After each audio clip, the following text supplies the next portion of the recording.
All right, folks, welcome back. Today we're gonna hit it up with one of the most condescending topics whenever we talk about customer service within the US airlines. Why do we get such a bad service most of the time? Now, you may be planning on traveling to Cozumel or Cancun to get a relaxing getaway, only to be trumped in the way by the bad service some airlines offer. Or maybe the unthinkable happened and now you're facing a maintenance issue or even worse, a scheduling issue. In order for us to understand why US airlines have such a bad reputation whenever it comes to customer service, we need to go back further and analyze how the US airlines are structured. And in order to do this, I'm going to talk about two main points.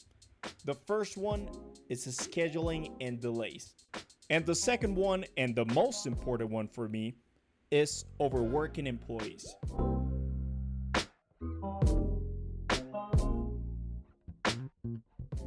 Most US airlines work on a hub basis, with flights connected into a common airport in which more flights depart from them to either domestic or international airports. Just with the three major airlines, you already have these hubs in the United States. Now, there are other airlines such as Southwest, Alaska, or even JetBlue. But these airlines, they offer different types of hubs, sometimes more of focused cities. If flying with any of these three main airlines, 9 out of 10 times, your flight has to go through one of these cities. And this is where the nightmare begins. The United States is a big country, and depending on the time of the year, we have different weather events. In winter, expect delays on any of the northern states as airlines have to de-ice. From the end of spring through the end of fall, we expect to see thunderstorms and tornadoes on the Midwest part of the country, which affects hubs such as Dallas or Chicago. And during the summer, we have hurricanes hitting the East Coast or Gulf of Mexico. Any, if not all of these events will cripple the airline operation for the rest of the day as it tries to get back into shape to recover the flights that were delayed. And just that easy, a normal operational day can turn into a logistic nightmare for any airline.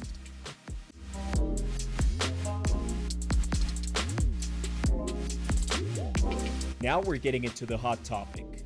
Leaving the COVID-19 pandemic to the side, the airlines have been constantly exploiting and overworking employees through their shifts. And it is not uncommon to see if there's a delay in a hub, employees working extra shifts while at the same time dealing with rebooking passengers and the worst thing of all, short staffing.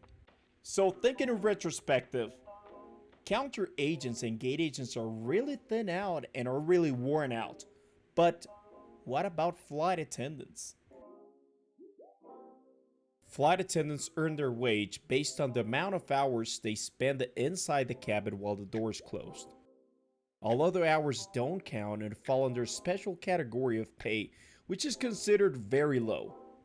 So imagine you being a flight attendant that you just work a 12-hour shift, arrived almost at midnight, only to sleep a few hours and go back at it early in the morning with another 8 to 12 hour shift, and depending on the flights or if there are any delays, you might get home late. Pilots are a different story. They're covered by law and they have a minimum rest time per FAR 117. However, flight attendant rest times are usually abused by the airlines. US airlines are a long way to come if they even want to compare themselves to their competitors, Emirates and Qatar. Unfortunately, and I honestly believe that the US airlines won't be able to fix this in the near future. Thank you again for watching this video. All I talk about in my videos is based on personal experience by having worked in 2 of the 3 major US airlines, as well as Latin American airlines.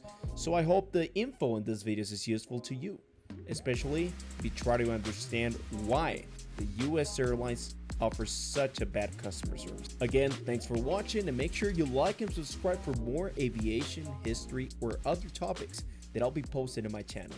See you next time.